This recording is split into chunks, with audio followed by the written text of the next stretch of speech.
All right, Guru Nation, we're live. Producer, cut the music.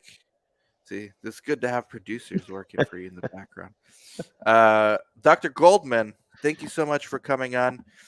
Everybody, look, like, subscribe, comment, share. If you're watching or listening to this later, thank you. Make sure you do the same.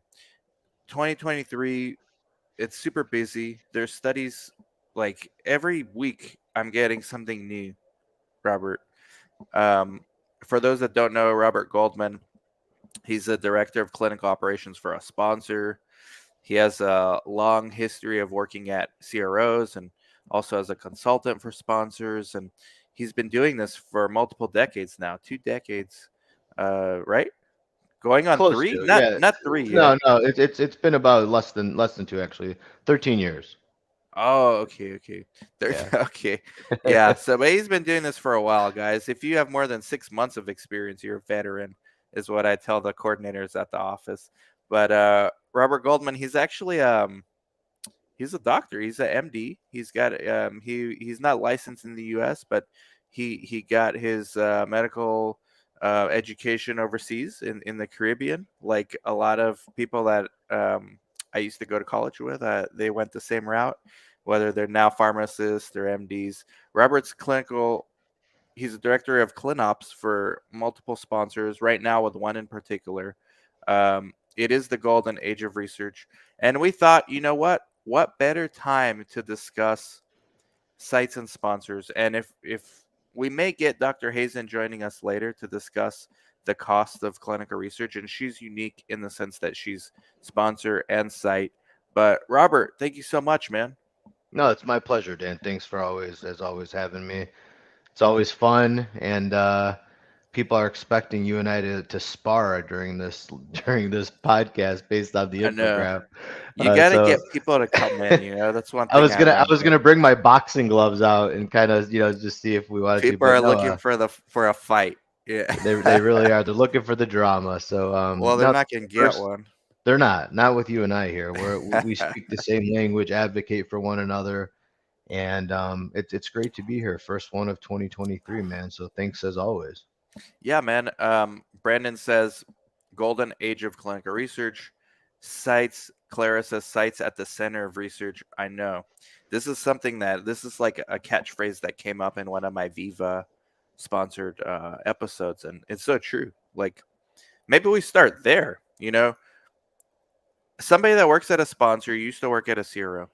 Now you work at sponsors, and I think you're never looking back, right? Like you like work sponsors, and that's where you're gonna be. Yeah, absolutely. I could never go back to the CRO.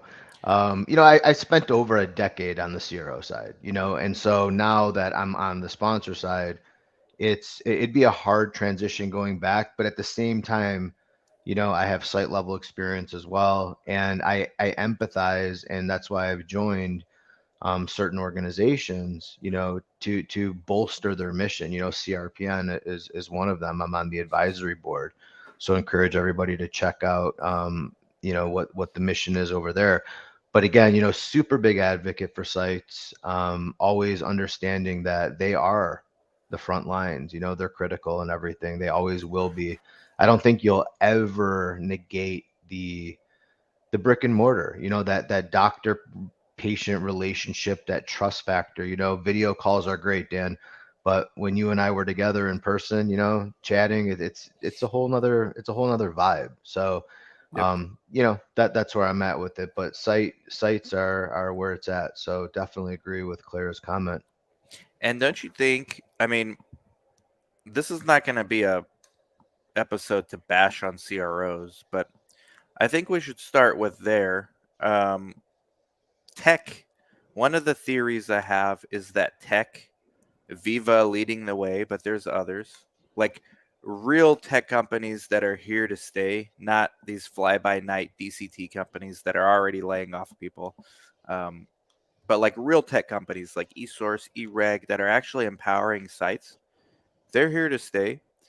Do you think that we're going to enter an era where sponsors can more effectively take back control of their studies? because for the last few decades they've been leaving it to the CROs, and they kind of had their head in the sand, like, hey, we don't know what's happening. The CRO's managing this, and now that tech is here, you know, and it's actually good, and sites more and more are actually starting to use it. Do you think it's empowering not just sites but sponsors as well?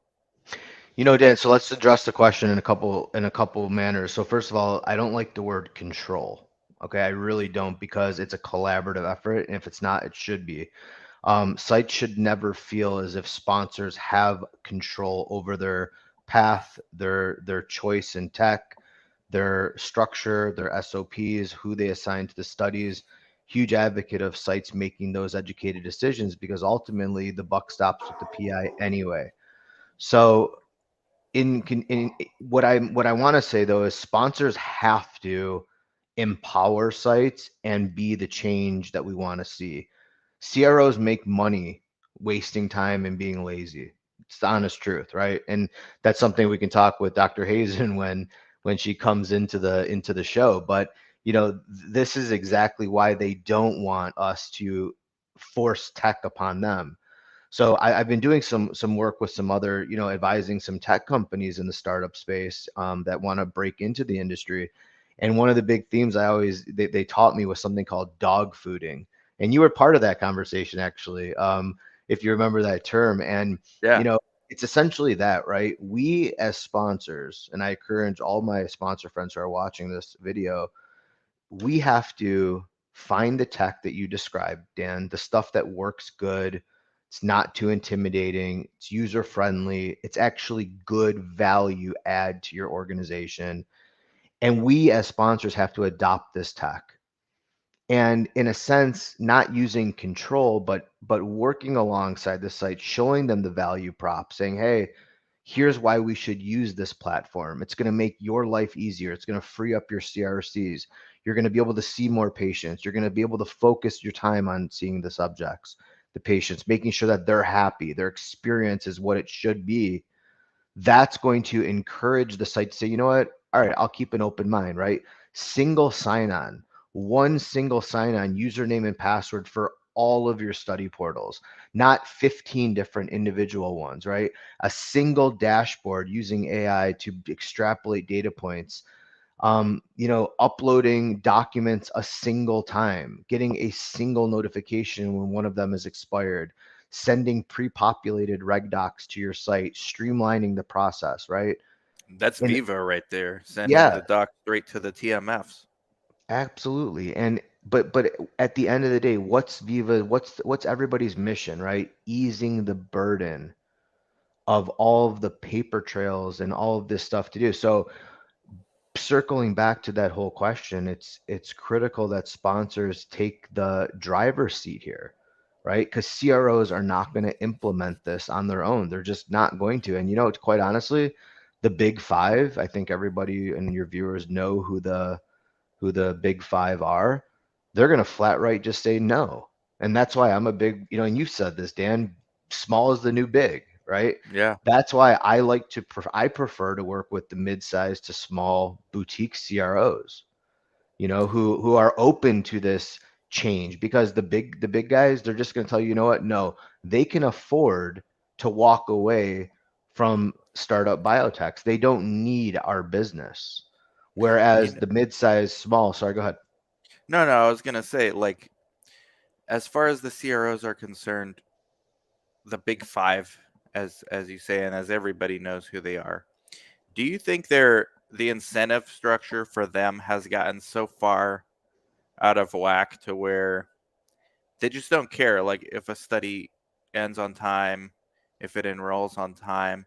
Like, do you think the incentives need to be realigned? And if we can remember our history, I wasn't in this industry when IQVIA was founded, but from what I understand, Dr. Gillings, who founded IQVIA, which really he invented the CRO, the concept of a CRO, in the beginning, he was taking a profit share in the sponsors. Like, he was doing royalties.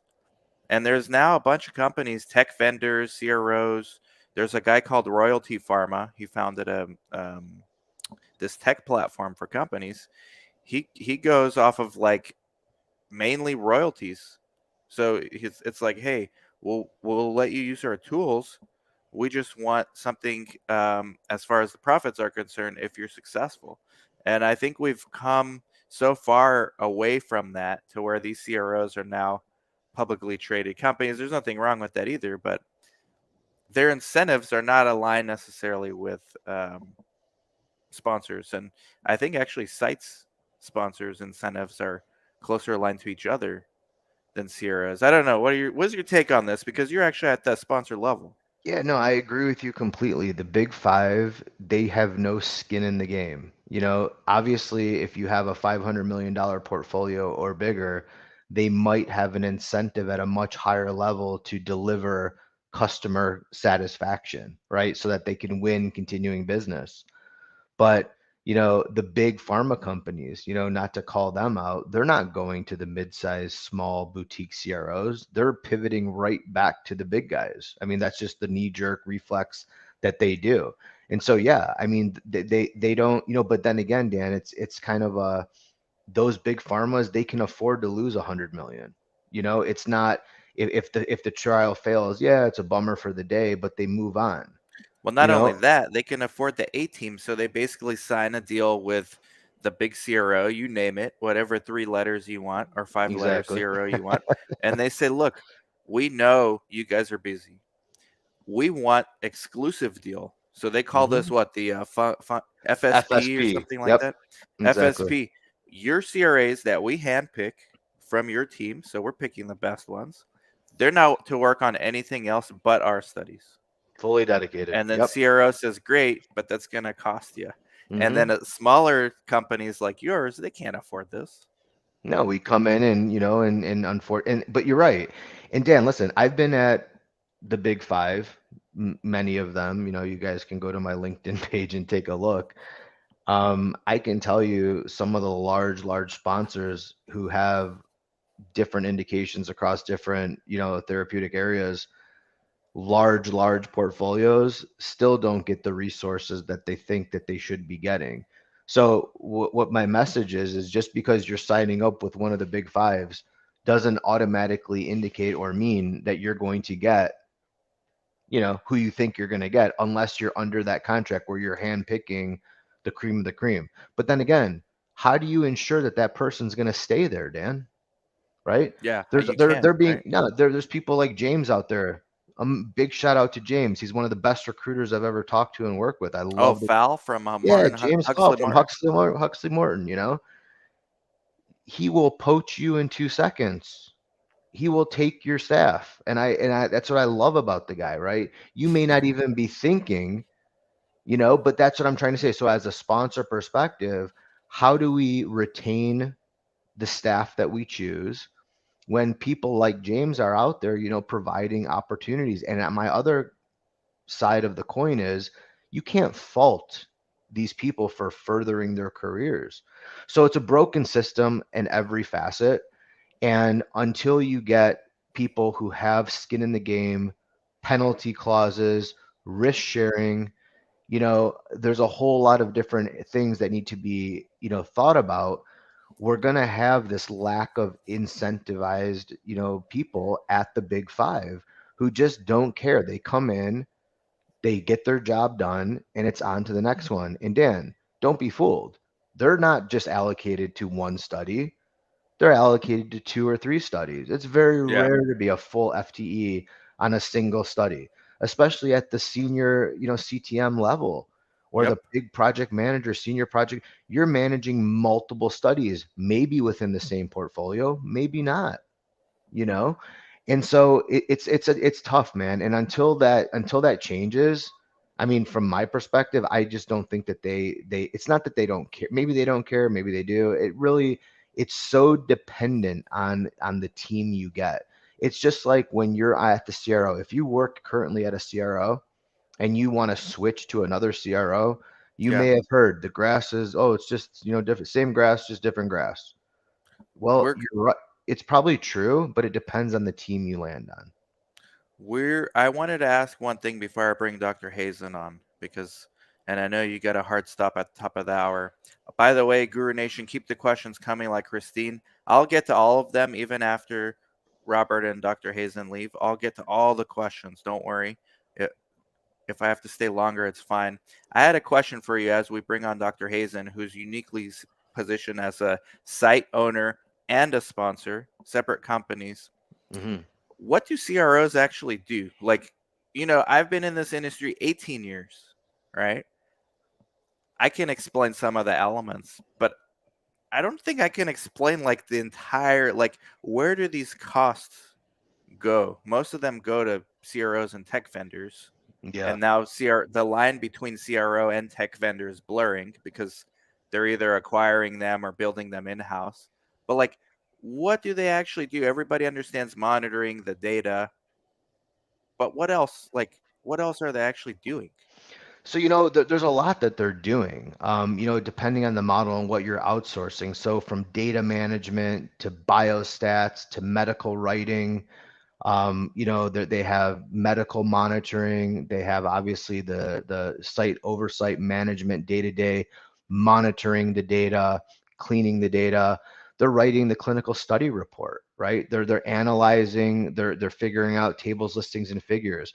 I had a biostats meeting with one of our CROs yesterday because we're going to do a database lock once our last patient rolls over from double blind into open label for our pivotal phase 3 study.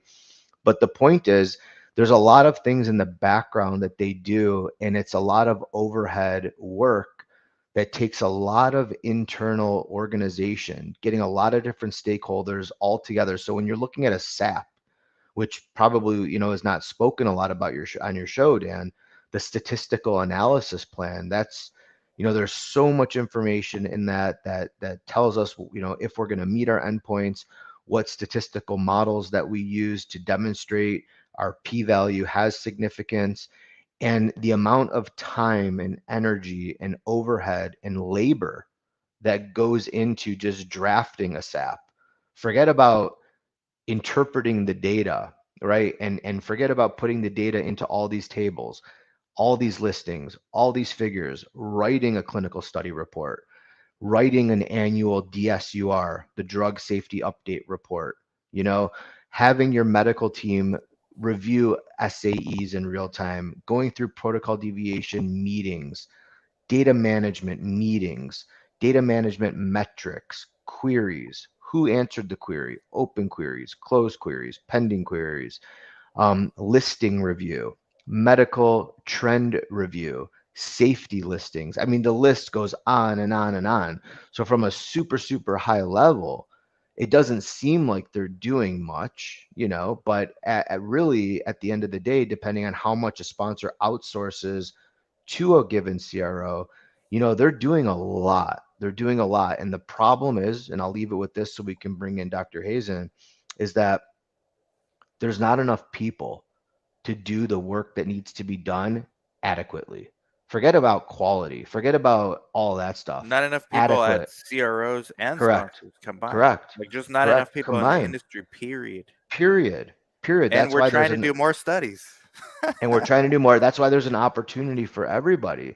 So, Yeah. when you look at all those things that have to be done to actually enable an NDA submission, the list just goes on and on and on and on. So, I hope that gives a little bit more insight on what CROs are actually doing, and we can actually have a whole other discussion specifically on each one of those pillars one day. Be pretty interesting. It's a lot behind the scenes. We'll get to the questions. Dr. Hazen, I've been talking to Robert Goldman, um, Hi, who Robert. Hi, how are you? Good. so Great, he's great. director of sponsor now, sponsor level. He worked at the CROs for a while and now at the sponsor level. And we've just been talking about what CROs actually do, what are the costs of doing research. And I kind of already introduced you. For those that don't know, Dr. Hazen is amazing. I was in her study when I got sick with Yes. COVID. She put me in her protocol. I gave her my stool sample as well, pre and post. It was great. I don't have bifidobacteria. I don't have enough, so I'm drinking some kombucha. But she told me to stop coffee, and I said, "No, that's not happening." Hey, Um, this is all I drink of coffee. That's great. Just So, how okay, many ounces is that? How yeah, many how many ounces is ounces? that? Because It's I a need to know. tiny little. That's it. It's not even. It's like Oh boy. nothing. I can't do that. That's like I need that just to get out of bed. That's it. That's Uh, my coffee this morning. Dr. Hazen, you're uniquely positioned in the sense that you've been a site owner. I've known you, by the way, before you were a sponsor. I Yes. know you as Dr. Hazen, Ventura Clinical Trials PI, site owner, Yes. GI. That's how I know you. I've actually monitored Dr. Hazen's site too. The Then the toughest PI in there, right? Am Oh I my one of the gosh. toughest? One of the best. Well, it depends how you approach her. Like, guys, I know how to approach Dr. Hazen. You know, we're cool. I approach her because I'm a site owner myself. I have that history. You CRAs that don't know anything, that never worked in a site, you have no clue. You can't approach Dr. Hazen um, with some nonsense when she's got a waiting room full of patients. So, Right. like, you have to understand priorities. But since the pandemic, as soon as the pandemic hit, Dr. Hazen, she started researching, okay, what are we doing? She started questioning everything. I remember she sounded like a lunatic. All right. No offense. But you know what? And I knew her. If this was like a stranger, I'd be like, this is a lunatic. I need to stop talking to her. But I knew her for years. And so when she's telling me this, I'm like, all right, it sounds crazy, but this is Dr. Hazen. Come on. She didn't lose her mind overnight. Correct. She's right. 3 years later, she's right about, if not everything, almost all of it. Love I it. think pretty much everything. Even the lost microbes today, a Japanese paper just validated our data. So, Finally, they're looking at the microbiome in ICU patients in Japan. Well, we looked at, patients with the microbiome 3 years ago, right? so we'll get into all the nuts and bolts, but what motivated you? Because Progenobiome, you kind of had it before the pandemic, right? Yes. But then the pandemic hit, and rather than you letting it interrupt your startup, you doubled down and took COVID. You became one of the forefront leaders on COVID research, independent from the NIH. Independent, yes, because it needs independence. We needed independence, non-biased, not paid by pharma, not sponsored to push one product. We needed independent research, and so I felt I own a genetic sequencing lab. I own a small, I own a site, a small CRO, like we've done clinical trials, we've written protocols, submitted them through the FDA portal. So I felt, you know what, because I'm able to like have access to that portal, I have access to the literature, I have scientists working for me. I have a genetic sequencing lab that's on the cutting edge of microbiome research. And I understood the microbiome before anyone because we already had accumulated a lot of stool samples of patients of different races, different cultures, different genders, different diseases, different patients that were on different medications. So we had a good, not a good, but like a beginning of what the microbiome looks like, right? And also remember, I do fecal transplant, the process of taking stools from a healthy donor to an unhealthy. So I was able to see from, just looking at, um, improvement from C. diff, what a normal microbiome should look like, right? What a healthy microbiome should look like, right? Because when you've attained, and I always said that to the, to the agency, and I've said this to the NIH and NIST, only when you attain a cure can you understand the microbiome. And unfortunately, we're in a field where, to attain a cure in medicine is really practicing the art of medicine. It's innovating, it's figuring out maybe this drug with this drug, and really taking guts to give it to the patient, right? So when COVID hit, I felt I saw the data out there. And you know what? It was pretty convincing for me. It was convincing, especially the one in France from Didier Raoult, because I said to myself, here's a guy who's exposed himself to, hundreds and thousands of patients, and he's not sick. He's still standing. In fact, he's still alive, right? So there's got to be something to his methods. If he's willing to risk his life to save patients, he must understand the mechanism of action of these drugs better than anyone. So I basically took on those protocols. Those were, as you saw, the first protocols. Hydroxychloroquine Z-Pack, and then I was in that one. That's the one I Yes, was in. you were. Yeah. And the thing is, we were running these protocols until it became political. And then what we saw is an interference with research. What we saw is media interference and political interference. Now, I ask you, why did that happen? If anything, I think my trials really opened up the eyes to how much interference we have in research. So, in a way, I'm glad I stepped in, because you know me, you knew I wasn't crazy. My colleagues know me, they know I'm not crazy. The FDA knows me. I've done how many trials? Over 300. They've audited you before. They've audited me, and actually prior to to COVID, I never had a 483. Never. Then I do a trial on ivermectin, and I forgot to submit a form to the IRB on time. Bam, I get a 483. So, but it doesn't matter. We still have collegial. Listen, I still talk to the FDA about another protocol for Parkinson's. Innovation needs to continue. They cannot just stop innovation because it doesn't fit their agenda. And the good thing with me is I'm running multiple wheels at once. So I was running COVID, I was running autism, I was running Parkinson's, I was running your trials, I was running ulcerative colitis, celiac sprue, from pharma and sponsors. So Yeah. I can run all that.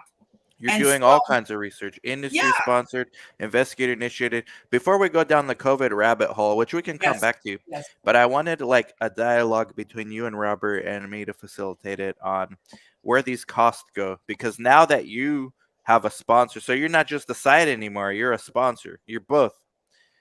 You put your own money, unlike these pharma that use investors' money. And CROs and all these startups that use VC money. You put your own money, Dr. Hazen's money, retirement money into funding your research. So I remember you were calling me, hey, do you have a good IRB? Do you have a vendor for this? Do you have a vendor for that? All my answers were like, yes, we do. None of them are good and they're all expensive. So people don't understand, where do these costs go? Whether it's a small investigator-initiated trial or a large trial like Robert's doing, like, where do these costs go? Not a lot of it doesn't go to the sites. Like, people just think everything goes to the sites. No, we're just a vendor like all the other vendors. No, so research is very expensive. Whether you do a study of N of 1, which is like one patient, or you do 1,000, the costs are still there, right? People don't understand, when I submit an IND to the FDA to do fecal transplant, for example, that kid with autism, we had to hire an IRB. IRBs are not cheap, regulatory boards. They basically just the initiation, they have to review. It's anywhere from 2,000 to 5,000, right? And then you have to constantly keep on them every 3 months to kind of give them an update and a report, etc. That becomes expensive, right? So right off the bat, you're paying for a regulatory board that basically is overlooking the research and is acting as an independent. Unfortunately, too many IRBs are not independent anymore because they've all been taken over by venture capitalists, right? So it's very difficult to find the mom and pop's shop of IRB. And unfortunately, like what I saw with my trial, because I submitted to the toughest IRB, New England Journal IRB. In fact, they were at your meeting one time, right? Oh, they came to meet up, yeah. And basically we hired them, and then they dropped us because they got the study from Moderna and Pfizer. So conflict of interest for them, right? So it was conflict of interest, exactly. So basically they dropped us. We had to find another IRB, and I said, I'm going to find a small IRB. But even my IRB right now has been taken over by venture capitalists. So it's very difficult to stay, to find good IRBs. And we've switched a lot, and then when you switch, you have to repay the whole initiation fees of the IRB because, then they have, it's a whole new board. It's lawyers. It's, the whole cost is like legal. Now that's the first cost. The second cost is you have to write the protocol. So you have to have writers, right? You have to have regulatory personnel. And remember, you hooked me up with this personnel, this guy. At the beginning, I said, I need a regulatory to deal with the FDA. And he was $400 an hour. I mean, Yeah. a Shout out to King cardiothoracic Lee. I think he's surgeon. retired now, but King Lee, man, he's the OG. He's definitely. It's not cheap. It's It's not not cheap. cheap, but he's not the only one. I mean, they're all about 300 to 400 an hour. So and that's the regulatory person that's dealing with the FDA. Okay, so right there you have a $300 to $400 an hour person that deals with the FDA to get the protocol approved, right? And then you have to write the protocol, right? So somebody has to sit on their desk, look at all the data, look at all the publications, create a 120-page document, right? That we like to call a protocol, and with inclusion, exclusion. So you have to research all that. And that's in the thousands. I mean, it can go up to $100,000 of just writing a protocol, finding the papers, finding the justification. Then you give that protocol that you feel is like golden, and you go, here, regulatory person at $300 an hour, submit it to the FDA. Then the FDA comes back with 25 pages of, well, you forgot to look at this, you forgot to look at that. So we start the ball rolling. By the time you start the ball rolling, you've already spent like easily $300,000. Am I right, Robert? No, you're absolutely right. And we didn't even mention the investigator's brochure yet. That is That's also another another, 100,000. that's another, a huge 100-page document. But I think to break it down for the audience, right? Whether or not you're using a CRO, whether or not you're doing it like Dr. Hazen, which is investigator initiated studies, there's really three pillars to costing, right? Yes. The first pillar is your direct labor fees, whether that's being, people like Dr. Hazen's referring to that work for her, or your CRO core clinical team that you're outsourcing the work to. So that's direct labor fees. The second thing is your pass-through fees, right? Reimbursing your vendors for monthly costs, whether you're doing imaging, labs, central ECGs, you're paying Holters. for hotels, exactly, No, airplane holders, tickets, rent, holders. yeah, all that stuff, right? So you have your pass-through costs. And then you have your monthly fees, right? So you have direct fees, vendor fees, pass-through fees, and your labor fees. And then the biggest cost, arguably, is your investigator site grants. So that's a whole nother bucket of money. So again, to summarize for your audience, Dan, it's your direct labor fees, your pass-through monthly vendor fees, and then your investigator site payment fees. And this is just like Dr. Hazen said, very, very, very expensive. And we always talk about fair market value, and fair market value really, really depends on the jurisdiction, the geography, and the demography, and where people are located, right? An ECG in San Francisco is not going to be the same money as an ECG in Lubbock, Texas, right?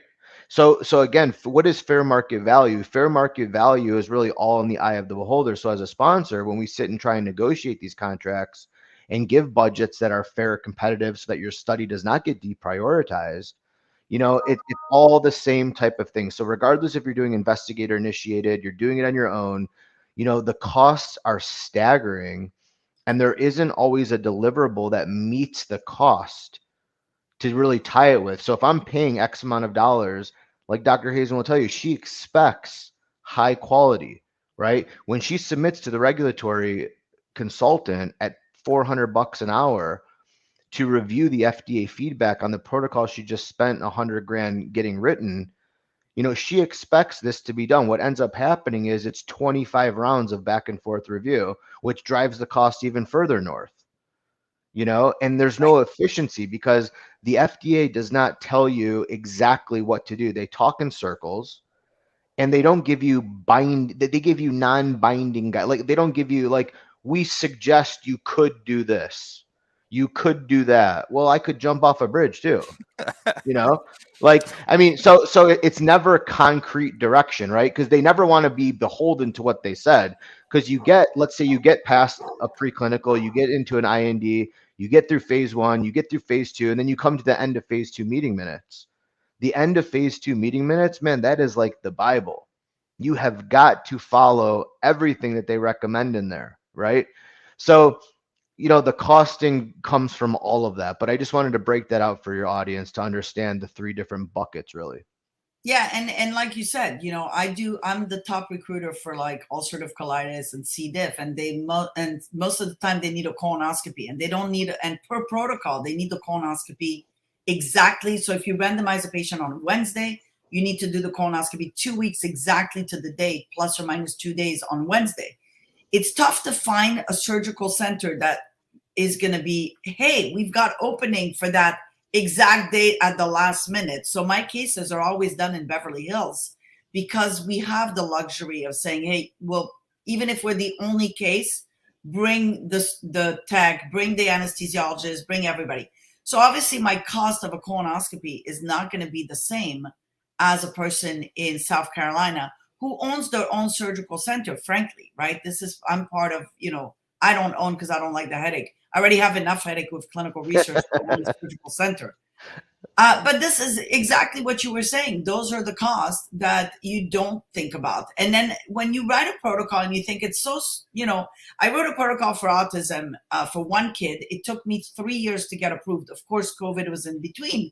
But I thought, hey, this protocol is amazing. I'm going to write the paper. We actually had good success with the protocol. And it's finishing like this month. So we're going to be writing the paper. We wanted to be approved for 30 more patients. We've been at it for 3 years now with that 30 patient, which is exact, similar case as the first one we did. And we literally, I thought, every day now, every month, I'm going to get approved every month. And we're still at it back and forth. And the questions you think like, it's unbelievable because you go, do they wake up at like 4 o'clock in the morning and think of like, how am I going to, stop Dr. Hazen from doing it? What am I going to come up with? Right. One of the question was, it's too risky for kids to donate the siblings. My protocol is siblings donating to their siblings, right? Familial fecal transplant. Because I feel that, there's the genetic component and there's also the microbiome component, right? So in order to match as best as we can, maybe, so that's my hypothesis. That's my protocol. So one of the things was we feel it's too dangerous to screen these patients for MRSA because you have to do a nasal swab and you have to do some blood work. I'm like, first of all, the blood work, it's like a couple tubes, but the nasal swabs they had a problem with. I'm like, wait a minute. We just went through COVID. Kids could not go to Hawaii unless they got a nasal swab. My kids, I had to take them to Hawaii. They had to get a nasal swab. So all of a sudden, nasal swab is risky. So we had to like figure out a way to answer that without being, without, finding a way anyways. So we submitted that. Then we came back with like more questions. And it's sort of like this back and forth of, you end up loving the FDA and you hate the FDA, right? It's that, and the same thing with pharma. You end up loving this field. It really takes a certain personality to do clinical research, don't you think, Dan? Yeah, but Oh, absolutely. Because you hate your sponsor and you love them. You hate them, you love them because it's symbiotic. Yeah, exactly. But you keep at it. So this question, okay, regulation's important, but the regulatory authorities need to do more by making the process seamless. Do you think there's an incentive to make the process seamless, or do you think too many people are making money off of the inefficiencies and it's designed in a way to keep the smaller companies small? Listen, my attitude is if you're guaranteed to pay someone 9 to 5 and they keep coming back 9 to 5 and they're getting paid for doing the same thing over and over, what's the incentive there to speed up things, right? Exactly. You've seen the VA, right? We've all worked at VA. I've worked at VA hospitals, right? I mean, you have to like really be a bulldozer of a physician to get things done over there because it's like, just to move papers or to move a patient or to treat a patient. So I think, this is the problem. We have the research is governed by the government and the government is not efficient. I'm just going to say it. And also the government is not the private sector. The government doesn't have the ability. Think about what the government is overlooking right now, right? We expect the FDA to overlook our foods, our nutrients, our vitamins, our probiotics, our medications. our protocols, our vaccines. That's a lot of work for all these agents. And the agency is not that huge, right? I mean, it's the same thing with the FBI. We expect them to be overlooking all these crimes. But when the crime is higher than the people overlooking the crime, we have a problem, right? And the same thing when these sponsors are coming from every direction, and when the nutritional aspect comes in, and people are putting microbes in yogurts and new probiotics that are coming out, how does the FDA overlook all that? And I've had discussions because I've had FDA agents in my office. This is not an easy job that they have, by all means. So this is very difficult for the agents on the field. For the regulatory people that are overlooking, I think part of the reason they're delaying, or maybe not delaying, is because they are overwhelmed, frankly. There's not enough resources. Yeah. I mean, we just submitted a SPA request, and it's a 45-day timeline because we already were granted a SPA. So my point is, you're waiting 45 days just to understand if you're granted a status. And forget about meeting with the agency. Then you got to request a Type C meeting. You have to prepare a package that takes hours upon hours. It could be hundreds of documents to get an hour of their face-to-face time, which by the end of the day could take up to 70 days from the date of request. So now you have 100+ days. 33% of the year has gone by just to know if you even are in a good standing with your protocol design, if they're in agreement, and if you can proceed. I mean, there is no incentive for a governmental body that overlooks to speed things up, and you would think it's in the best interest of public health to advance treatments. There's just how did they speed but things here's up the for thing. the? Oh, go ahead, Dr. Hazen. No, here's the thing. And I think this was the red flag to me. And Robert, I maybe to you, but definitely Dan and I. How did they pass these vaccines so fast, right? That's what I was going to ask. How did they speed up the vaccine? Again, it's all about who you know, not what you know. I stand by that. And when you're a big pharma, Pfizer, a big pharma, Moderna, and you can make a phone call and it's an all hands on deck approach, they put the other therapies on a prioritization which was much lower, and they took all the manpower and focused on this pandemic that was politicized. And they focused on one treatment. They focused on one arm. They didn't focus on both. Now, to give credit to the FDA, they did approve my clinical trials with hydroxychloroquine within 24 hours. So it's not that they tried to stop treatment, because I don't believe for a minute that they tried to stop treatment. And actually, the FDA has been very lenient with my protocols, considering, I'm a small, person. I'm not a big pharma. I think what the problem is that they didn't anticipate all this PR. And the FDA doesn't like to look bad, right? Because they are supposed to be doing a job for us, the consumer, for protecting us and our safety. So to me, I think what happened is it was already interfered from way before. I mean, when you saw ads on the vaccines, and that was the only hope, that was the only narrative from the beginning. Before even the clinical trials were happening, Bill Gates was selling the vaccine, right? Yeah. I mean, and at the end of the day, it's who has the most money that's paying for research, unfortunately. And I think we've definitely seen that with COVID. When Bill Gates is spending money on putting Moderna up to par with a messenger RNA, and he's got all his money on the messenger RNA, and he uses a picture of Madonna naked in a bathtub saying she donated £1 million to the vaccine study. That was already branding before the study even started, right?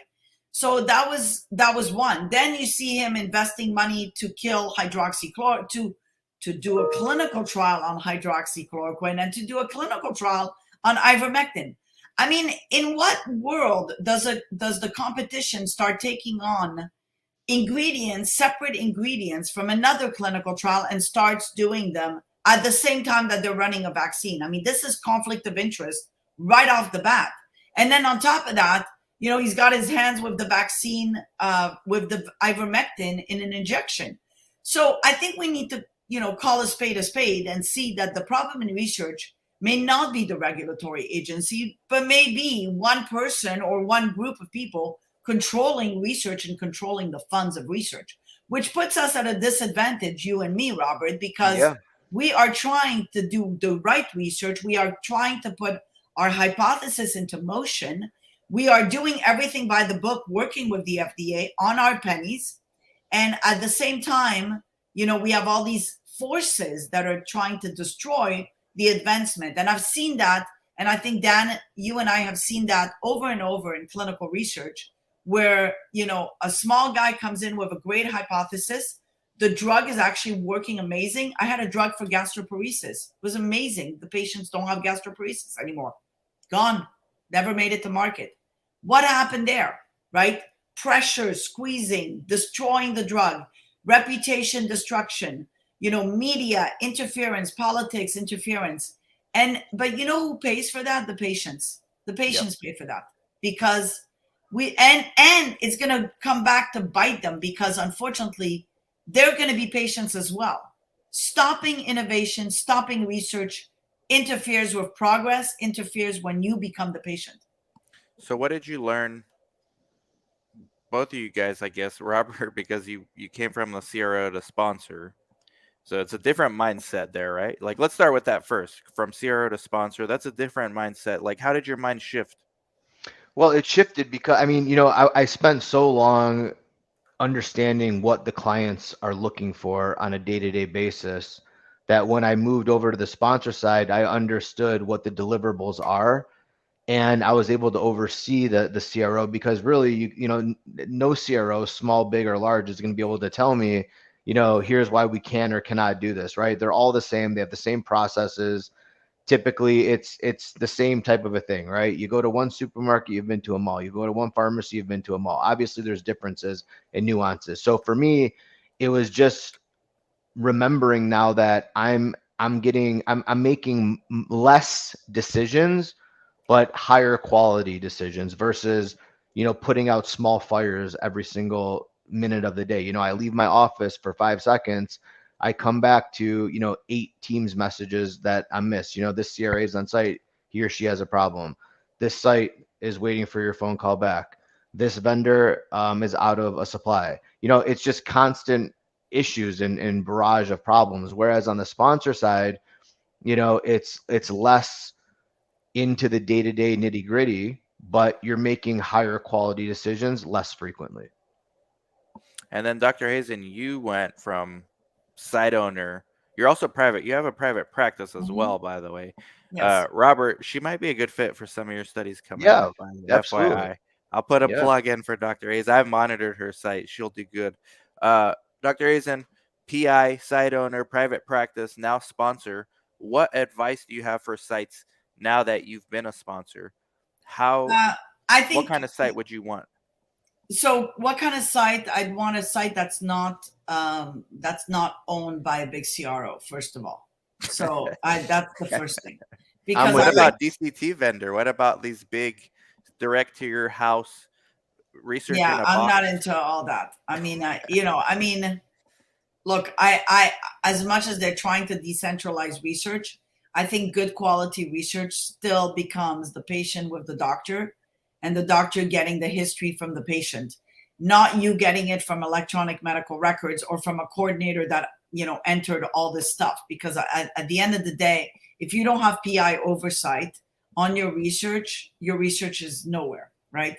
So one of the things that I think I'm actually, my forte is PI oversight. And I think that's probably why I stay in research. I stay in research She has great because oversight because she never leaves the office, Robert. that's she's true. always No, but she's it's always it's there. so funny, because one of the monitors from Merck, one time I did a study for Merck, and they said, "Yeah, Dr. Hazen has a lot of PI oversight. Too much oversight. Too much. She'll deal with the monitors. Too much." No, no. Too She's much. answered queries for me. True Yes. story. The coordinator was sick. My CRO that I was a contractor for said, "Hey, we need these things done now. We have database lock." I feel bad for them because they're small. They got investors and all that. I said, "Dr. Azan, let's log you in.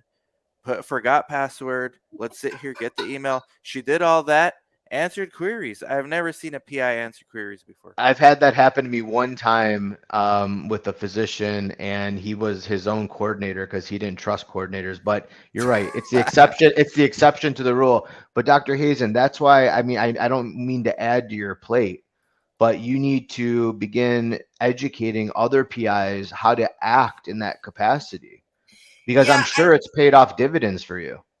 well, I think the it paid off in that I can sleep at night, right? I mean, I'm Exactly. not always liked by certain pharmaceutical companies because I call a spade, and if there's a serious adverse event, listen, I've caught monitors, tell my coordinator, "Oh, this is not a serious adverse event, doesn't need to be entered in the EDC," right? That's a problem, right? Because I'm before I close the case books, and every site and sponsors knows this, every sponsor knows this, and Dan knows this, I have to review the chart. And the one thing that I review before I close the case books is my serious adverse events and my adverse events. That is the one thing I think as PIs we have to be really meticulous about, because unfortunately those are the side effects that pop up after the study goes to market. So it's great. The pharmaceutical companies make money. They bring this drug to market. But then if the drug crashes in about 2 years, then they go back to those records and say, but wait, Dr. Hazen, you reported it on this chart. Why isn't it in the electronic data capture? Right? So I think our biggest job as physician is really making sure that the side effects are reported adequately and the serious adverse events are reported. Because unfortunately, you're a good sponsor, I'm sure, and you're ethical and righteous. Not every sponsor is righteous because they answer to the businessman and the venture capitalist that they only look at the dollar sign. So they're like, well, you didn't meet the deadline, you missed this, and what do you mean our product is having side effects? What do you mean the patient's vomiting blood or spitting up blood, right? I mean, that's a serious adverse event, right? That needs to be reported. So, this is the big problem that we have in research is if there is no PI oversight, and the FDA cares about PI oversight. That's why they look for, well, what hint do we have? If a PI is just signing charts, he's just a robot. You don't even need, you could hire an actor for that, right? You don't need a doctor. Which we see all the time, Dr. Hazen. Yes. So if they're just signing the chart, an actor can do that, right? And play doctor. Because then the job, it becomes the coordinators doing the research, not the doctor, right? The single role of the physician in clinical trial is really to oversee that serious adverse events were reported, that adverse events were reported, that informed consent process was given. All these things that we didn't see with the vaccine studies, by the way. Informed consent was not properly given. So many of my friends that joined these trials, they weren't given a copy of the consent, and then adverse events, we have no idea, right? And the problem right now is when these sites that are, so my favorite is really as a sponsor is sites that are not owned by venture capitalists. My favorite as an IRB is IRBs that are not owned, independent, right? What about IRBs that mingle in all these other businesses, conferences and training programs and all those stuff? I don't really mind that because I think it's all part of the education, as long as they're not paid by the common, source that pays pharma and that pays the sites, right? But right now what you have is you have a structure that's paying pharma, IRBs, and sites.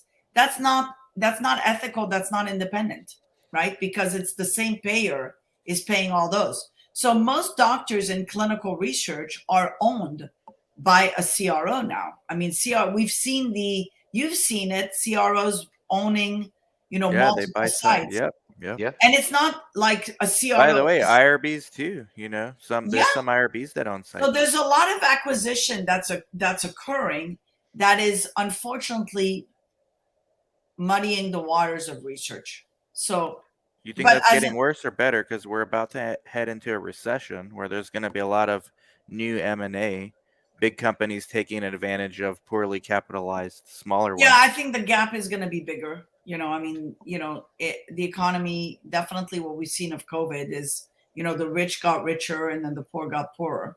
So the gap is getting bigger, and it's going to crunch, the middle people. So And in my opinion. I believe we haven't seen the rock bottom yet. I think Mm-mm. it's still Just heading that starting. way. Just starting. Yep. Yeah, and Yeah. the rock bottom in finances, but also rock bottom in health. When research is interfered with, there is no health that's advancing. There is no treatment that's advancing. And like I said, unfortunately, the people are going to be, the victims. But the people are getting educated now. They don't count on clinical trials. They are learning. They are educating themselves. They're following people on. When I look at Twitter, I have like 94,000 people following me. It didn't just happen. They started trusting me. So I think trust is going to be a very important thing in the future. Who do you trust with your life, right? Right. So do you trust a physician or do you trust a suit? And I had this little thing called the lab coat versus the suit. At the end of the day, whatever we could say about doctors, they are trying to uphold an oath, but there is pressure on doctors. And I feel really bad for my industry of medicine, because doctors are not allowed to practice the art of medicine. There's a pressure. They're not allowed to go to practice in a hospital unless they follow a certain guideline. And if they deviate from the guideline, they get their privileges revoked. So Exactly. imagine you've spent 16 years training to be a physician, and then all of a sudden that can be taken away from you. You know, I feel bad for them. I'm in a different position because I've put myself in a different position than most doctors, where I am completely independent of the system. I'm not, a Thanks hospital. to research, right? Thanks to research. Yeah, thanks to research, because research kind of like, opened my eyes to new innovations, to new ways.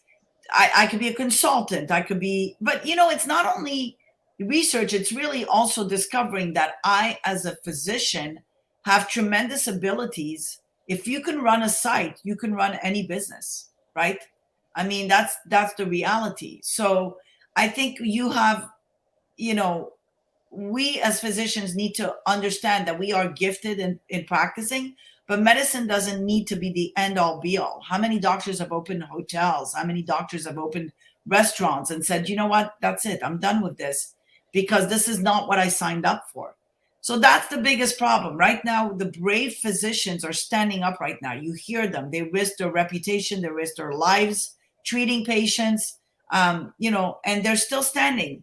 But after that group, that's resisting this movement of taking over medicine is gone, there will be no movement. You might as well have a robot treating you. And I think Mhm. that's They're that's headed that way. they're headed that way. They want, I mean, listen, there's going to be a time where it's going to be Amazon.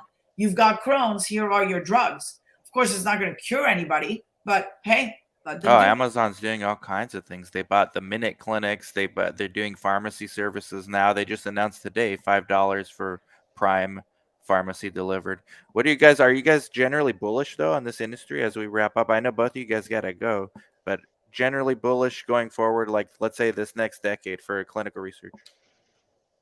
Yeah, I'll just go first. I'm always bullish and optimistic in what we're doing here. But if things continue to go the way that they're going, we're just going to be losing therapies that should make it into patients, mouths or bodies. Let's just call it that. But cautiously bullish, Dan. Mm-hmm. I'm bullish. I mean, I've been, obviously I wouldn't have stepped into COVID. I think, but I think it's time to get the public involved. I think it's time to empower the people. It's time to explain to them what research is all about. And it's time for people to invest in their own research. I stepped into COVID to understand COVID myself, for my family, my 9 doctors that are on the front line. I wanted to protect them. I did that research. Yes, it was costly, but I did it for myself. It saved me. It saved my family. It saved my friends, saved all my patients, lost no one in the pandemics. That's something to be proud of. So, my research at the end, was donation to humanity. And I hope we can keep going on this path of good people coming in to sponsor and help us raise funds, whether it be it in donations or investments, etc., privately, without the top, but essentially good people coming together to support. So I think if we can achieve that, I think that would be a turnaround. I think that would be a healthcare revolution, in my opinion, where patients start empowering themselves, and we give them that ability by helping them do research for themselves. Yeah. All right. Well, Well, it was I a mean, thank you pleasure. guys. No, it's my Thank pleasure. you. Thank you, Dan. Thank you, Dr. Hazen. We'll talk again soon Thank you and offline. good luck to you. I'm Thank you. rooting We'll for talk you. soon. You too. You Yes. too. I'll Thanks put for you having guys me in again, touch. Dan. All right. Thank you guys Bye-bye. both. Bye. Bye-bye. All right, Dr. Hazen, got you a study.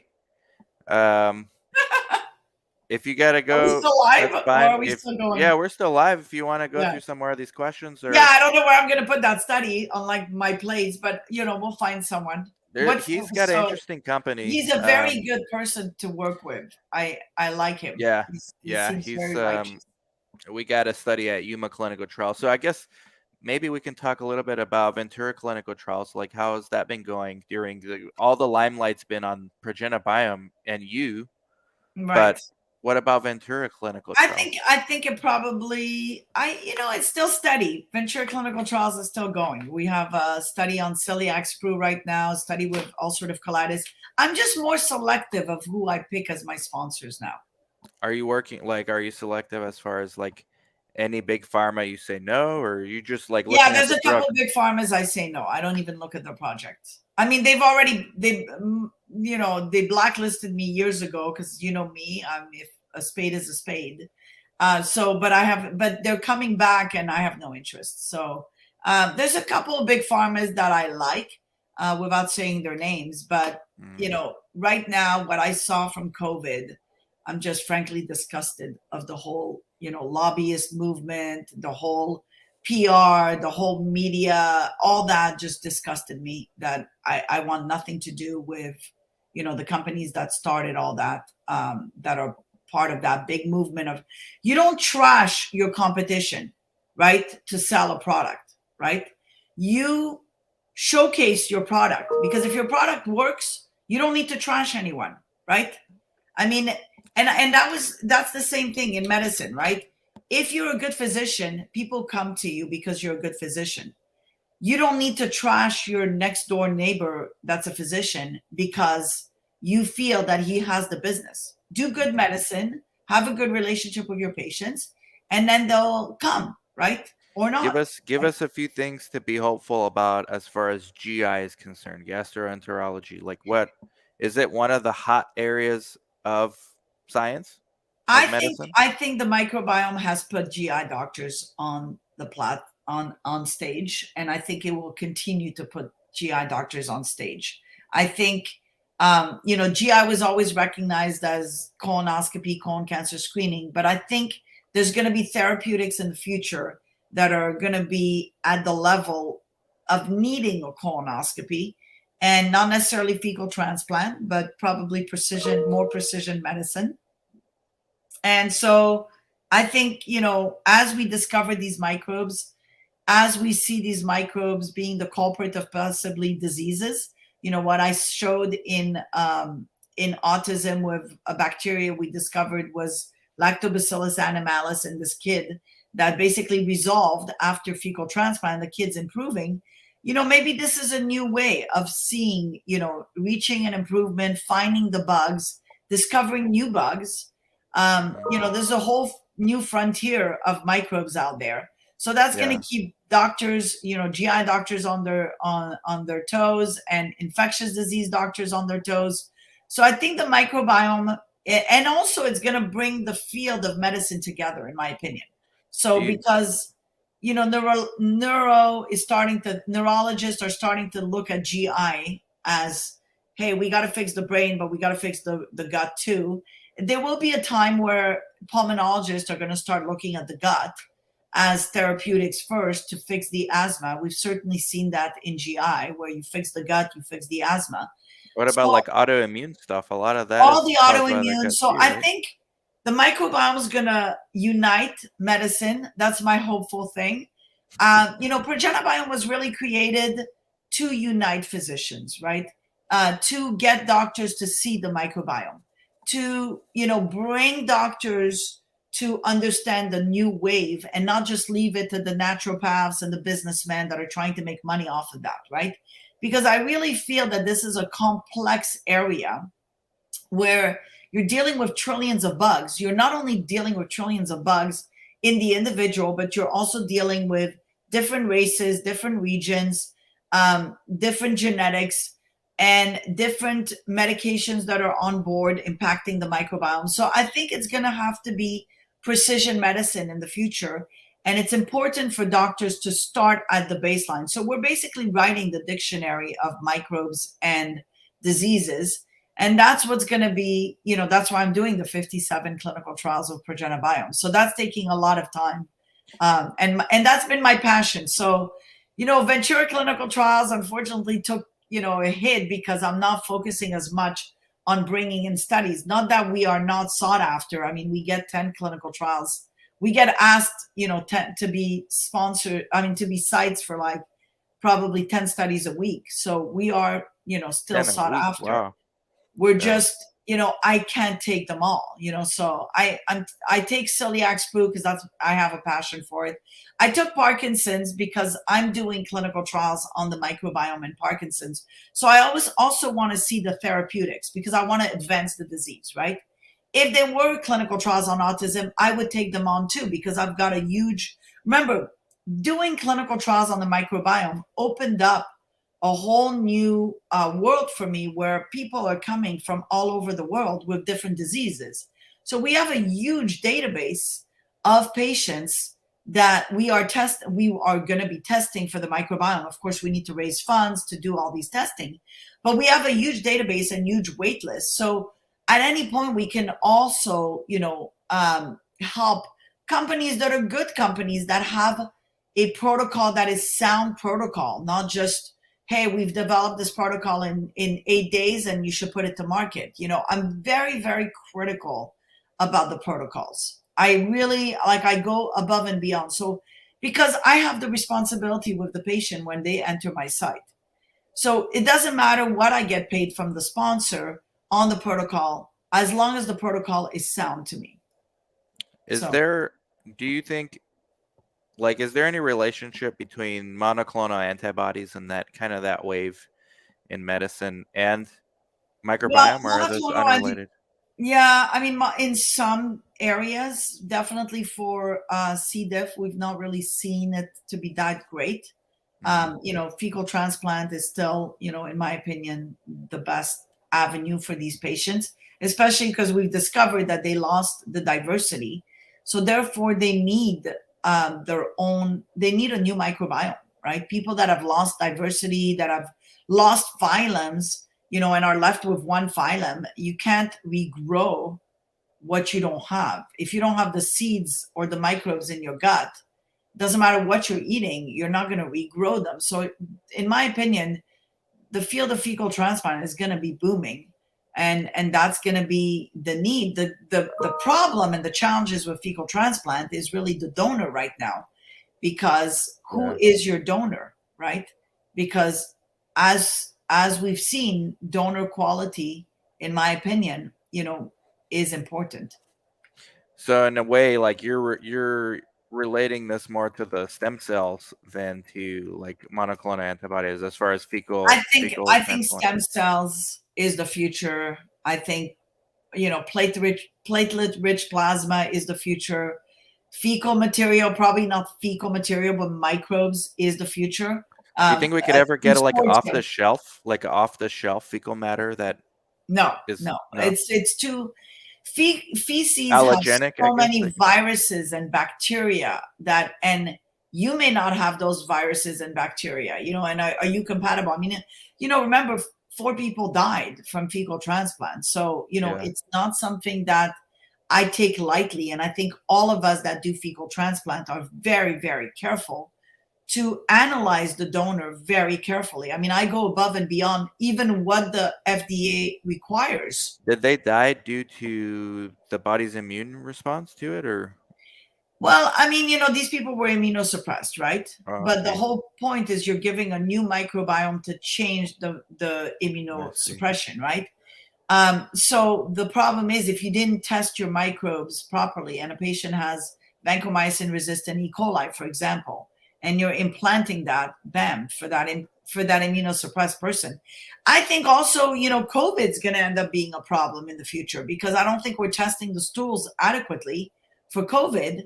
And I think we probably are going to start seeing people having, severe COVID post-transplant potentially.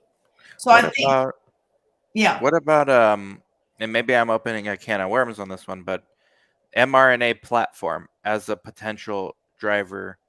Like, there's got to be promise, even though you've been critical of the COVID response, but is there I'm promise in this very, technology? very, until we understand the true mechanism of action of these messenger RNA and we look at what are they doing to the microbiome, what are they doing to viruses. So remember, I presented at the American College of Gastro a poster that won the best research award, basically that showed that vaccines affect the microbiome. Okay, that needs to be looked at, that needs to be paid attention to, right? And not only that, but we saw persistent damage in 4 patients for up to 9 months. We collected stools, and these stools are not cheap. I mean, this is like thousands of dollars to analyze these stools. So we couldn't do like 1,000, but we did just 4 that we followed for 9 months, and those 4 had persistent damage to the microbiome. So I think we need to pay attention to the damage to the microbiome. I think we also need to pay attention to these viruses that are popping up, right? Why is a kid that's been vaccinated now severely ill with influenza or RSV? Is the spike protein triggering other viruses, right? And this is like, Mhm. I'm telling you what I see vision, and you know how I am as far as visionary, right? Do you think that, I mean, because the argument would be, well, the body uses mRNA naturally, but do you think that the artificial mRNA technology, because it bypasses the natural or the innate immune system, do you think that has a lot to do with your I think main? anything unnatural the body rejects, right? Mhm. I think an unnatural microbe, the body will reject it. An unnatural, spike protein, the body will reject it eventually. I mean, Mm. it's not going to reject it. It's probably going to do what it's meant to do at the time. However, to create these antibodies. However, what is it doing long term is the biggest problem. Is the body starting to create an immune response towards that, right? That Yeah. foreign object. So I think, we've seen that with, breast implant. You put them on, but then how many women have had autoimmune process problems from breast implant, right? So, anything that's foreign to the body, the body is going to develop an immune response to go to fight that fake, you know, Do you think monoclonal antibodies are in the same category, or do those show more promise to you? I don't know. I don't know. Those are good questions. I don't know. We'll These are see. things I think about lately. Well, I mean, I think, yeah. I mean, possibly, Because possibly. these are the growth areas of research. That's mainly why I'm asking. Obviously, FMT, microbiome. The problem I I think see with, anything synthetic gets rejected, in my opinion, long term. yeah, Anything synthetic. But the problem is you're not going to figure it out until later, right? I think if you look at the microbes, right? If you put a synthetic microbe, right? The microbiome is going to, the rest of the microbes are going to recognize it's not one of theirs. So I think it's going to right, start fighting. I mean, on a simplistic method, anyways. That's how I look yeah. at it. It's So probably going to recognize it. would you say the difference between these therapies, specifically MABs and mRNAs, that kind of tweak the immune system to do certain things, you think? I mean, the difference between that and traditional small molecules like lisinopril that I take, ACE inhibitor, um, obviously that's not playing, at least we know that's not playing with my immune system. So is Correct. that like where you're drawing the line, like if it's directly impacting the immune system, not indirectly but directly? Yeah, I think that's how I look at it. Yeah, because there's a lot of synthetic stuff we put in our bodies, but But I our mean bodies medicine's still good at the reject end of it. the day. Like lisinopril, I'm glad I have it. Right. No, no, listen, there's a lot of synthetic things we put in our bodies, but I think if you're going towards a technology of putting that thing every 3 months, uh, I don't know. This is a new technology still, right? But I Basically think, more research. even with monoclonal antibodies, have we reached a cure? We haven't reached a cure. We're No. giving these monoclonal antibodies for different diseases, and we haven't All proven. kinds of stuff, from derm to cancer to psych to everything. GI. I'm sure GI has it. And you and I talked about it. We've gone from antibiotics for everything to biologics for everything. The future is in the microbiome, so it's going to be. Trust me on this. In 10 years, it's going to be microbiome for everything. So that's just the way, human behavior copies, right? They follow the path. Like They for follow every, its you path. think like LDL lowering, that you think a solution for that's microbiome? Do you think like Yeah, I all think those it stuff? probably could be. Yeah, I think that could be. But I think more importantly than looking at, solutions with microbes is really starting to understand our own bodies. We have in our bodies mechanisms to heal, and we need to enhance that mechanism, right? How do we increase our immunity from using what's already in our bodies, right? Creating fermentation in your colon, for example. You're boosting your good bacteria.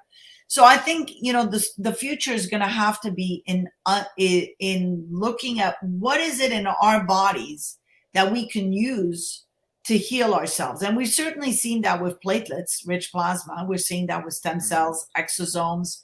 I think those are, in my opinion, that's the future. I think the future is starting to look into our bodies to enhance. Think about, what they're doing right now with improving the minds and increasing the capacity of the minds, right? Yeah. We need to tap into that to improve not only the mind, but to improve the gut so that there's a gut-brain connection.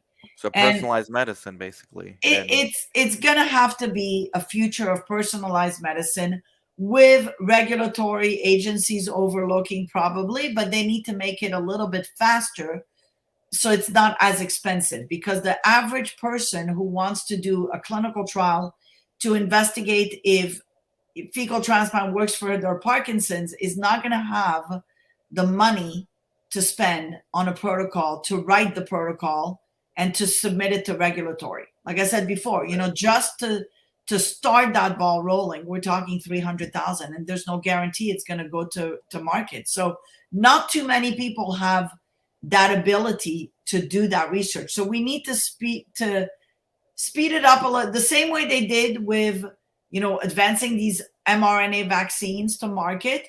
They need to speed up the process where, physicians want to do individual INDs for their patients. Yeah. So that the agencies is involved in regulating it and they see the data firsthand, but at the same time, the patient is not, short of $300,000, right? That's my opinion. But the days of the independent physician are kind of on their last leg.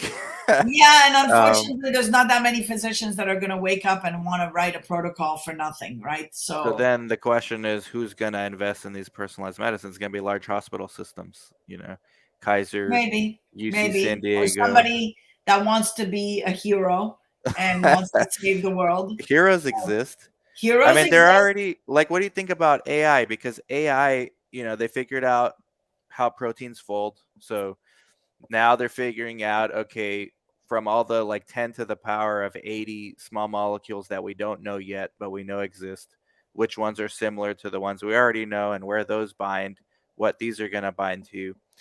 What about microbiome? Because I feel like microbiome is a perfect place for AI to let loose. Not yet, because the problem with, yes, there is a role with AI, but I think the priority is taking that history from the patient first and playing the detective. I think once we have that initial, history taking with all the key points that we need, then you can transfer that to an AI. Yes.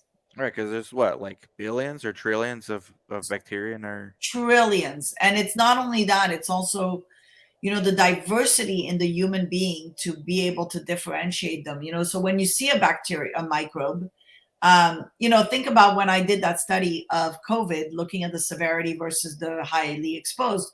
I zoned in only on bifidobacterium I zoned in, I looked at all of them, and we saw a lot of other microbes that are possibly protective.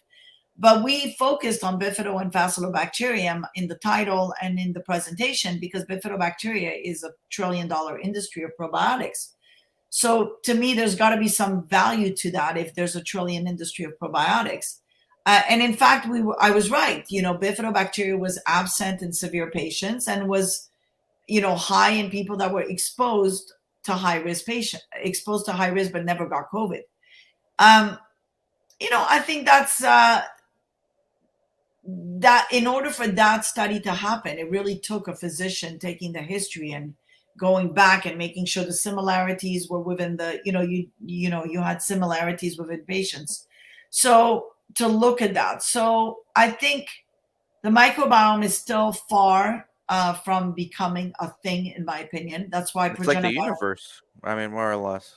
Yeah, I mean, it's the microbiome. Everything affects your microbiome, right? So it's removing the factors that affect your microbiome from foods, probiotics, medications, removing that from the equation, and putting a whole, a whole cohort of people that are kind of like almost identical, but not identical. So I have my own methods to kind of like, do the detective work and the forensic medicine. But that's what it takes first. It takes that forensic medicine of interviewing the patient, looking at all the clues, playing detective, zoning in on what's the right way, and then from there, the discovery, and from there you could use AI to produce bigger level once you've got that formula.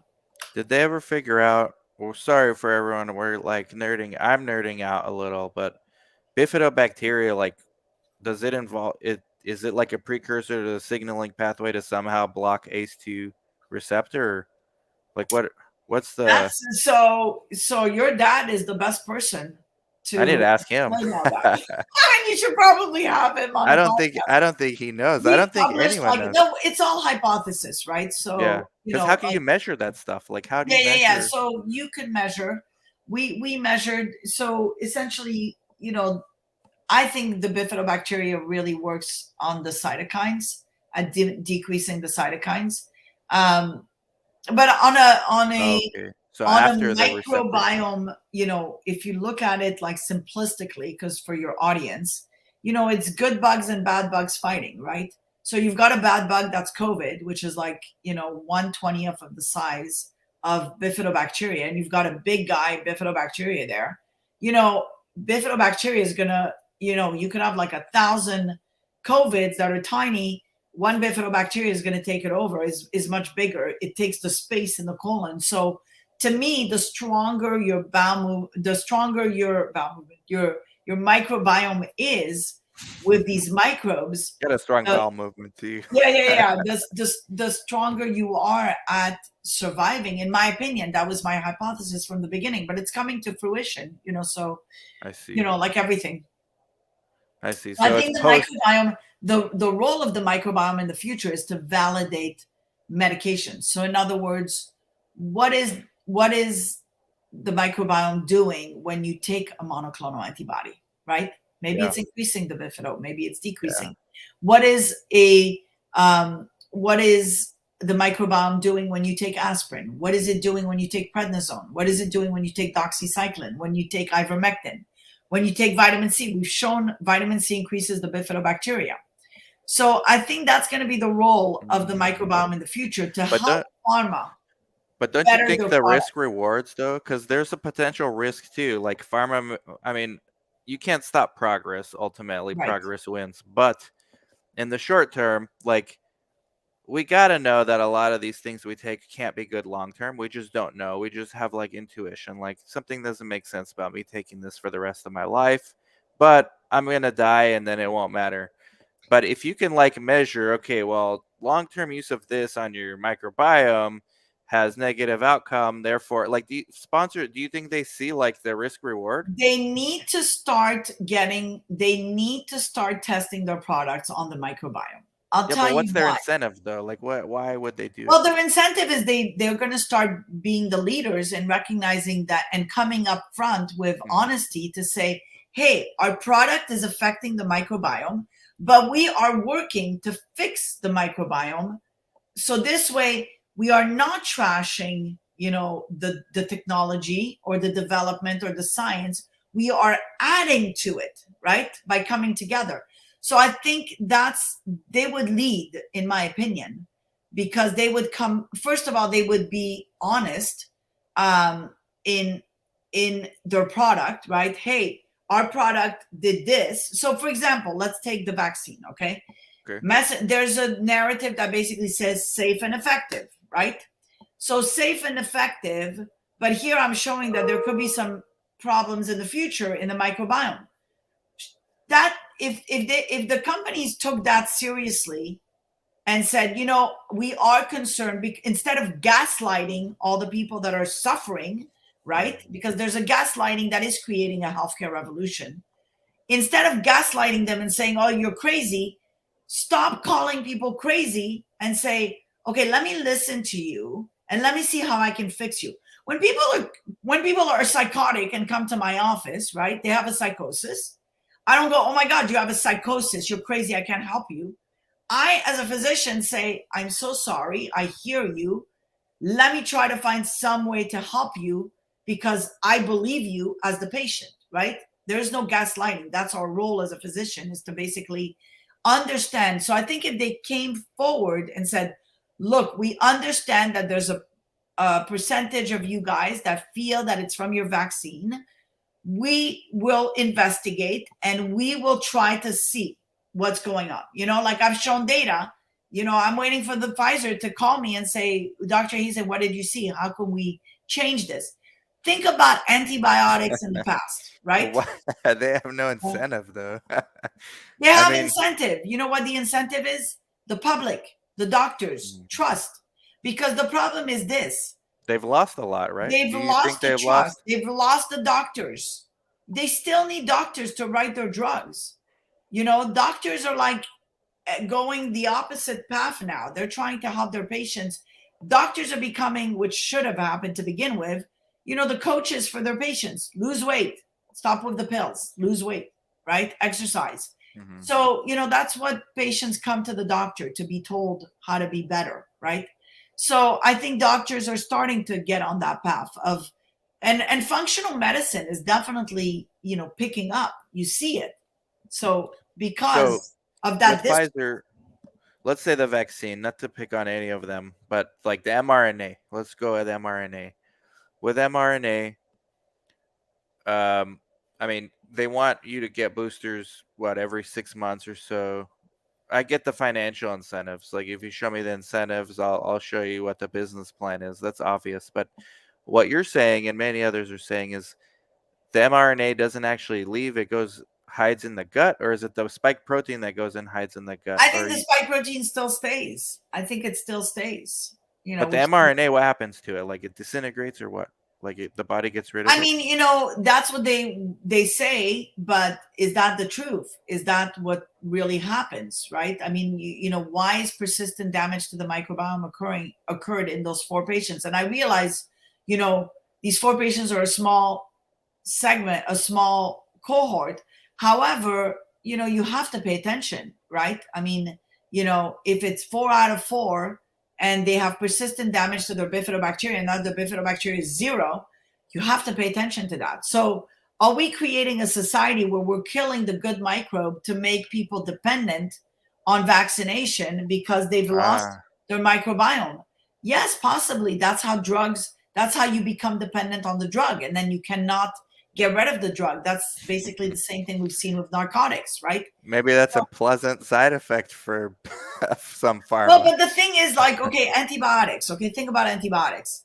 Antibiotics have, forever we discovered that it kills the microbiome, right? Mm-hmm, mm-hmm. But then what happened is people stepped in and said probiotics are the solution, right?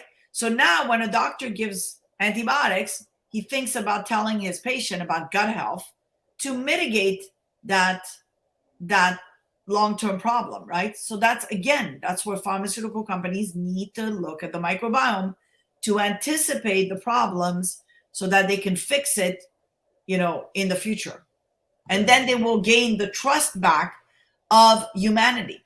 Right now, there's a mistrust. I don't trust. I don't trust, Yeah. And it's a shame because the people that were behind technology, were behind science and medicine that I respected, right?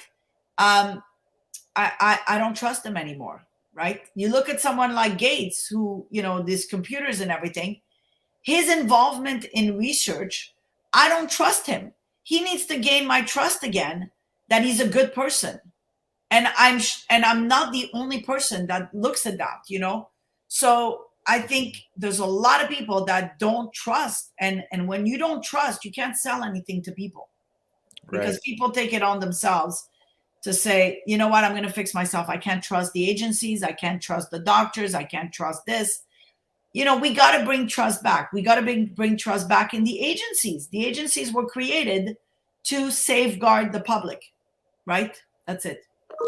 The Hamid asked a question. Do you have a hypothesis about not letting the microbiome change their anatomical pharmacological structure in tough circumstances? It's still in development. Good Everything question. in this is still in development. I mean, Well, I'm never going to put myself in a rabbit hole and say, no, I yes, know, I it's true. know. This is in And develop. I mean, the microbiome, like people, I think we forget this is not like a receptor or signaling protein. This is like a live thing, live it's live. organism. It's live microbes. They have they have energy on their own, and they all have a purpose. And And the we have to think about symbiosis it of those differently. microbes create a healthy human or a dysfunctional human. So So any we're going to treatment start showing modality. data, by the way. And your dad's involved on depression and anxiety being a microbiome He problem, loves that. You know, and there's so much. schizophrenia. There's so much like omics, right? You can put this in omics. I don't know if it already is part of omics or officially, but you know, right now we have a study for a CNS disorder. They're giving people a device to read brainwaves, and they could weed out people before they start the drug based on our algorithm and our AI. They say that you're not likely to be a responder to this drug, so your screen fell. I see something like this potentially for a microbiome. We're just like far further away Yeah. than we are, but like as a diagnostic tool or like maybe a pre-treatment diagnostic tool for what's most likely to work for someone. It's just so much more complicated because there's trillions of them and millions of different kinds. Well, I mean, and the other thing is the challenges of reaching the area where it needs to reach in the bowels. So a pill solution, may not be the answer, in my opinion. So yeah, it's such a vast. But I stopped sending out these hypotheses because I don't want you thinking I'm crazy, Dan. Well, I Although mean, you've proven to be right. The longer it goes, the more right you've become. Yes. It just takes more time to Yes. get to that point. But yeah, amazing. Everybody go follow Dr. Hazen. Her Twitter is underneath the video and in the podcast. And then Robert Goldman as well. His LinkedIn is underneath. So thank you very much, Dr. Hazen. We'll keep doing studies. I'll put you in touch with Robert Goldman. Maybe you'll get his study. My site's doing one of his studies. They're pretty easy. And the drug's actually pretty good too. By the way, show your book so that I know. Oh, yeah. I had yours here too. I'm actually writing my own book. But the comprehensive guide to clinical research is excellent for people that want to understand about cost in research, how to run a clinical trial. I highly recommend it. So thank you. Yours as well. Let's talk shit. It's actually I'm writing a book. I got to tell you about it, but yours is going to be referenced a lot in there. Oh, good. I'm writing the Let's Talk Shit too soon. Oh, it's awesome. Coming out. I can't wait. Although I think I'm going to call it Let's Talk Microbiome this time. Why you're getting more PC? I don't know. We'll see. As soon as you cross 100K on Twitter, you got to change up your style a little, or you'll always be the same. No, I'll always be the same. I'll be the rebel. Listen, a scientist is a rebel. If you're not a rebel, you're not doing good research. Yeah, I mean, the scientists throughout history have been killed for thinking otherwise until they're proven right later. So well, hopefully I mean, I am. These days, killed is is no more Twitter access or no more Yeah. no more LinkedIn Prison. access. You're Yeah, in prison prison. on Twitter. All right, Dan. Good Basically. talking to you. Thank you, Bye. Dr. Hazen. Bye bye. And thank you everybody for watching, listening. Um, I think I got through most of the comments, but it was a lot longer than I thought, but it was good because anytime you have even just one of these two guests, we could go hours with either one. But when you have both of them on and we have questions, it's hard to keep everything going. But at the end there, I asked Dr. Hazen some science questions I'm interested in. But if you guys are good, like, subscribe, comment, share. Any more questions, let me know. You could reach me anywhere: Facebook, LinkedIn, YouTube, Twitter. You could text me 949-415-6056. I really prefer LinkedIn. So my name, Dan Sfera. But thank you, everybody. Catch y'all later. Have a good one. Bye-bye.